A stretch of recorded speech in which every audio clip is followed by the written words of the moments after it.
News 8 at 11 starts now. The city of Indianapolis getting closer to tying an unfortunate record. Good evening. I'm David Williams. IMPD is investigating the 156th homicide of 2018. Investigators say it happened just before 8 this morning on Jackson Street near West Washington and Belmont. When police got there, they found a man on a porch who had been shot several times. Medics took him to Eskenazi in critical condition, but he later died. Police have not released details on what happened or the suspect. If you know anything, call Crime Stoppers at 317-262-TIPS. In 2017, there were 157 homicides, which set a record for the deadliest year. Also in Crime Watch 8, police in Lawrence are asking for your help to find this man. He's a suspect in a bank robbery. This is a picture from bank security cameras. Police say he was wearing this black jacket and a black hat. It happened around 11:30 this morning at the Fifth Third Bank near 56th and Post Road. Police tell us the man said he had a gun and demanded money. He never actually showed a gun to bank employees. Tellers gave him an undisclosed amount of money and he took off on foot. If you know anything, call Crime Stoppers. Also in Lawrence, a 16-year-old and a 19-year-old facing charges tonight for allegedly shooting at an unmarked police car. Lawrence police say it happened around 10 last night on East 42nd Street between North Franklin and Post Roads. A plainclothes detective was driving the police car. Another car slowed or stopped in front of the detective, then fired toward him. The bullet didn't hit him or the car, though. It's not clear if the shooter realized who they were actually shooting at. The 16-year-old faces possession of a handgun without a license and criminal recklessness charges. The 19-year-old, Corey Wright, faces the same handgun charge. New tonight, a Waynesville man is facing charges for allegedly setting 2 houses on fire. Investigators say Daniel Burton told them he set both fires. He faces 1 count of arson so far. The first fire was on East Main Cross just before 7 this morning. You see these pictures. Firefighters say they began talking with Burton and realized another home a block down the street was also on fire. Burton reportedly lived at one of the houses. The case is still under investigation. In Hamilton County, 1 person is dead, another hurt in a crash north of Noblesville. Deputies say they found a Nissan Altima crashed into the guardrail on Strawtown Avenue near the White River. Both people in the car were thrown out of it. Medics took a 23-year-old from Chicago to St. Vincent in Indianapolis with severe head injuries. The other person, Nicholas Griffin of Cicero, died at the scene. Witnesses told investigators the Nissan was speeding and was swerving before it crashed. Hopefully you enjoyed the sunshine today. I know I did. Because if you're doing any last-minute Christmas shopping tomorrow, you may have to dodge some raindrops. Storm Track 8 meteorologist Tara Hastings joins us now. So do we need to bring the umbrella to the mall, Tara? Well, we may see just a few very light showers, and they're going to be spotty across the area, so not a huge downpour at all. We'll take a look at highs today. Got up to 40 degrees. The normal high for this time of year is 37, and we saw lots of sunshine today. We're going to see the clouds increasing later tonight here. We've got temperatures overnight dropping into the upper 20s and around 31 degrees tonight in Muncie, 30 in Indianapolis, also in Greencastle, and down to 28 degrees in Lafayette tonight. Tomorrow morning, we'll start off with mostly cloudy skies. May see a few very light flakes or flurries and a little bit of light drizzle here. Temperatures around 30 degrees at 7 o'clock, 32 at 9 o'clock, and up to about 35 degrees just around lunchtime. We're seeing lots of clouds right now across most of Indiana. That trend is going to continue overnight. And if you look very closely, just to the south of Quincy, beginning to see just a few radar returns here. There's that light precipitation that will eventually head in our direction early tomorrow morning. All right, the clouds are going to return on Sunday. We're talking about a rain-snow mix for Christmas and warmer next week. Could we hit 50 degrees again before the year ends? We'll have your full forecast coming up. All right, Tara, thank you. This next story is fascinating.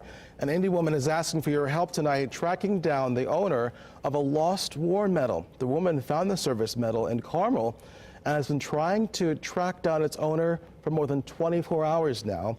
Where's TV's Jenny Drasler spoke with the woman.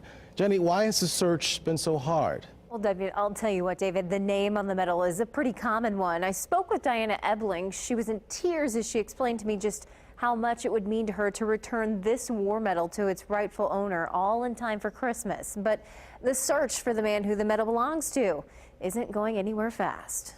And we got out of the car, and I happened to look down in like a median that had grassy area in the parking lot, and there all I saw was the top of this. Diana Ebling was taking her daughter to get new glasses at IU Eye Care at 106th and Meridian when her eyes spotted this meritorious service medal hidden in the grass. Kind of gave me chills. I mean, you'd have to actually hold it to understand it's heavy. I mean, it's serious. Ebling soon discovered the medal engraved with United States of America had an owner. George Hicks III. A quick Google search turned up nothing. Got some football player at Washington State University, which I don't think would be old enough to have received this medal. The government started giving out the service medals in 1969, making tracking George Hicks III easier said than done. It was given to military and civilians, so it doesn't necessarily belong to a hero that served, but a hero that hasn't served. With the seemingly daunting task, Ebling says she won't stop searching and hopes she'll be able to return the medal to its rightful owner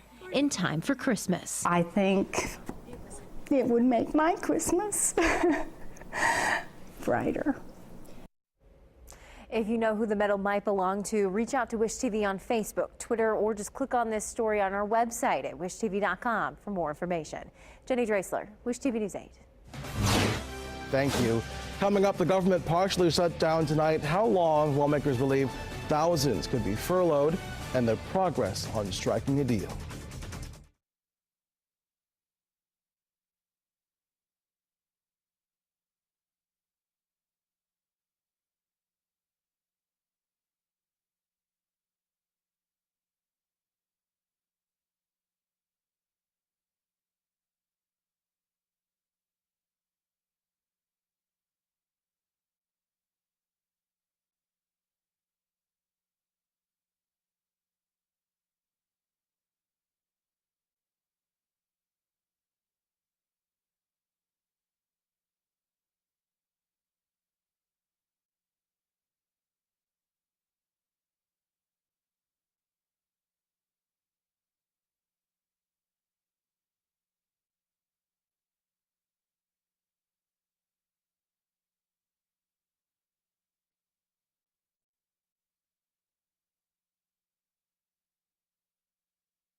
You're watching Wish TV, your local news source, with Julie and Grace, meteorologist Tara Hastings, and Charlie Clifford. Now, News 8 at 11 continues. A deadly tsunami in Indonesia tonight. At least 43 are dead. Another 600 are injured. Scientists believe an eruption on a volcanic island caused a tsunami. It caused undersea landslides, prompting the tsunami. A government shutdown will last throughout the weekend. Lawmakers adjourn tonight without a deal to reopen the government. They'll head back to Capitol Hill on Monday, but many worry it'll be until after Christmas before any progress is made. Kim Hudson reports. President Trump, if you want to open the government, you must abandon the wall. A stalemate on Capitol Hill. Lawmakers convened on Saturday, hoping to work out an end to the partial government shutdown. 60 votes in the Senate, majority in the House, and President Trump's signature. That's what's needed. Roughly a quarter of the federal government shut down at midnight on Friday, forcing the Departments of Homeland Security, Justice, Housing and Urban Development, as well as other government agencies to close. For days, the debate stalled on Capitol Hill. The main point of contention, President Trump's request for $5 billion to construct a wall along the southern border of the U.S. The only thing that's going to stop that is great border security.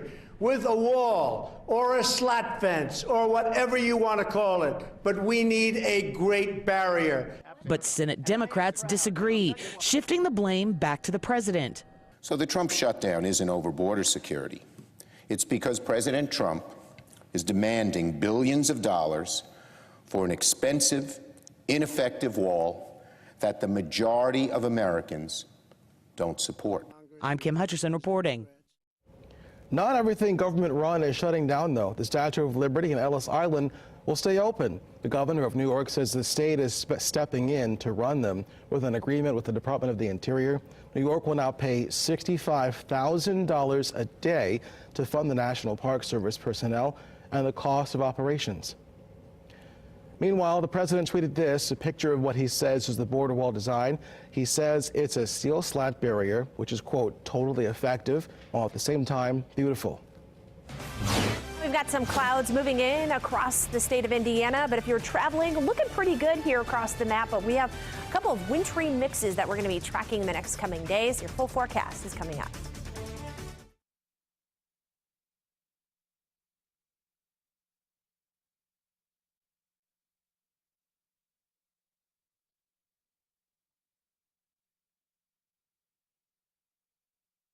Heck.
Welcome back. Here's a nice look at the Circle in downtown Indianapolis.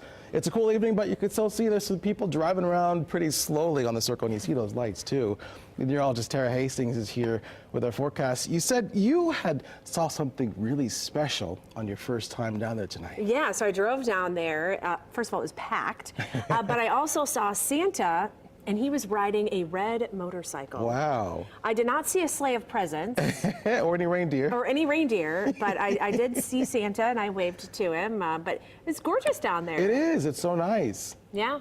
But if you're going to be out and about, tonight or early tomorrow, you're going to need to bundle up. Temperatures are going to be dropping into the 30s here, and wind chill values are in the 20s. So we're sitting at 34 degrees right now with mostly cloudy skies. We have those winds at 6 miles per hour, creating a wind chill or feels like temperature at 29. All right, early tomorrow morning, 7 a.m. If you're going to the early church services, we're going to see mostly cloudy skies, 30 degrees, wind chill values in the 20s, 32 degrees right around 9 o'clock in the morning. May see some light precipitation roll through. Not everybody is going to see it, but we'll see the chance maybe for a few flakes of snow and even a few areas of pockets of drizzle or light showers here. 35 degrees by 11 o'clock. Right now we have mostly cloudy skies. We had that sunshine today, and even a few hours ago we had some clear skies. I saw the full moon out there, but we've got the clouds moving in right now across much of Indiana. Back to the west of us, mostly cloudy skies, and just to the south of Quincy, well, we've got some late precipitation beginning to develop out there. So overnight tonight, we're going to see mostly cloudy skies, and then eventually heading into the day tomorrow, we'll see some of that light precipitation showing up. Here's lunchtime here. A few light flurries or maybe a few light rain showers here right around the noon hour. And then as we go into about 5 o'clock or so, all that precipitation shifts over to the east, and we'll just see mostly cloudy skies. So if you're heading downtown to the Colts game, 38 degrees around kickoff with that wintry mix coming to an end. Mostly cloudy skies here, 39 at 3 o'clock and down to 37 here at 5 o'clock. Tomorrow, up to 40 in Greencastle, also in Shelbyville. 41 in Columbus. In Indianapolis, we'll get up to about 39 degrees. So a few scattered showers possible tomorrow. Monday will be dry. We'll see a rain-snow mix pretty likely here on Tuesday for Christmas Day. Wednesday, we're looking dry here. But then heading into Thursday, that's when we're going to see a big storm system move in and bring us some rain and some wind. On our future cast here on Monday, we're going to see mostly sunny skies to start off the day. And then on Tuesday, look for mostly cloudy conditions. We're going to see a chance for some rain and even a little bit of light snow possible across much of central Indiana during parts of the day on your Christmas here. So Christmas Eve looking pretty good, dry, 41 degrees, 43 on Tuesday, but a rain snow mix will be possible. Your Chapman Heating and Cooling 8-day forecast, 41 degrees on Monday, 43 on Tuesday for Christmas Day. 46 degrees on Wednesday. It's going to be dry. And then we're going to see mostly cloudy skies on Thursday with a big storm system heading this way. Rain, and it's going to be windy with highs closing in on 53. Thank you, Tara. Charlie Clifford is here now with sports. It was a big day tomorrow for the Colts. Huge day. Not the news Colts fans wanted tonight. A couple games you had your eye on go the other way. So where does that leave your Colts tomorrow against the Giants? We'll sort it all out next in sports.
The Wish TV Sports Desk, brought to you by Elbert Roofing. Call the expert. Call Elbert Roofing, the name you can trust.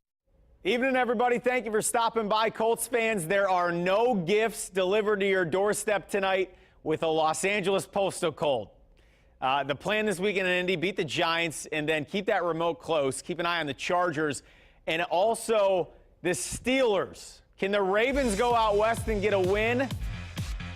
Sneak peek, yes, they did. More on that in a minute. So you still need one loss from Baltimore or Pittsburgh over the final 2 weeks. Today, though, a loss for tomorrow against the Giants. Middle linebacker Anthony Walker, who's already cracked 100 tackles this season, is out with a shoulder injury. Starting safety Clayton Geathers also unavailable. Tonight, did the Colts complex DVR catch that Ravens game in LA? Honestly, I've not even really thought about addressing it because haven't been thinking about that game. Really have not. So I think I'll just feel that out at the time. Right now, I'm not thinking that way. Right now, I'm thinking we're doing our thing and probably not addressing it.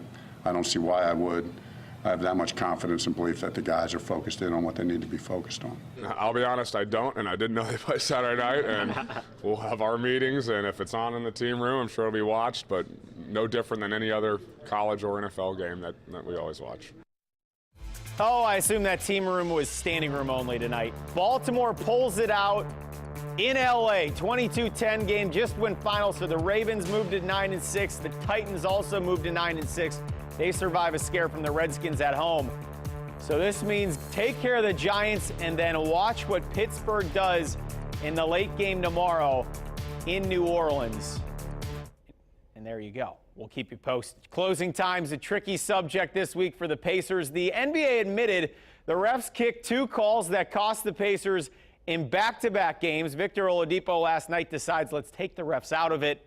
14 in the fourth in Brooklyn is plenty. Nate McMillan says it's always good to figure things out after 2 straight losses. With Oladipo in the lineup, the Pacers have lost 3 straight games just once since his arrival. Last night, that streak stayed alive.